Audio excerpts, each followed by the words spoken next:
பார்க்க போகிறது பார்த்தீங்கன்னா கேரட் மில்க் ஷேக் எப்படி செய்வோன்னு பார்ப்போங்க. ஒரு கேரட் எடுத்து தோலெல்லாம் சீவி இருக்காங்க. சீவி கொஞ்சம் வேக வச்சுருக்காங்க. சும்மா ஒரு 5 மினிட்ஸ் வேக வச்சா போதுங்க. ஒரு 5-6 பாதாம், காய வச்ச பால், வெனிலா எசன்ஸ், கொஞ்சம் ட்ரை ஃப்ரூட்ஸ் அரைச்சி வச்சுருக்காங்க, கொஞ்சம் துருவி வச்சுருக்கேன். நாட்டு சக்கரை உங்களுக்கு எவ்வளோ தேவையோ அவ்வளோ எடுத்துக்கலாங்க. எப்படி செய்வோன்னு பார்ப்போம். மிக்ஸி ஜாரில் வேக வச்ச கேரட்டை போட்டுங்க.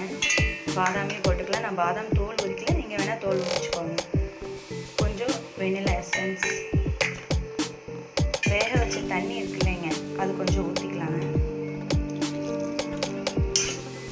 அவ்வளோதாங்க. இதை மிக்சியில் ஒரு கிரைண்ட் பண்ணிவிட்டு அதுக்கப்புறம் பால் சேர்த்துக்கலாங்க. நாங்கள் இனிமேல் கன்சன்சியில் வந்துடுச்சு.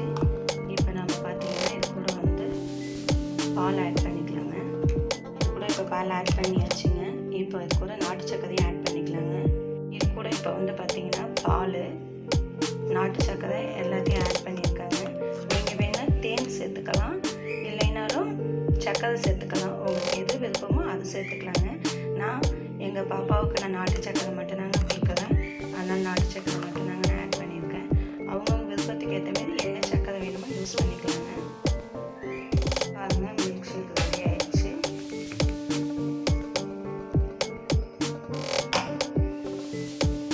பாருங்கள் எவ்வளோ சூப்பராக இருக்குன்ட்டு.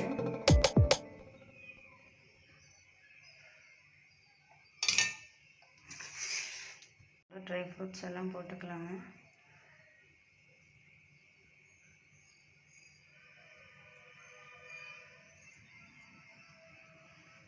இங்கே பாருங்கள், இப்போ எவ்வளோ சூப்பரான மில்க் ஷேக் ரெடி ஆயிடுச்சு பாருங்கள்.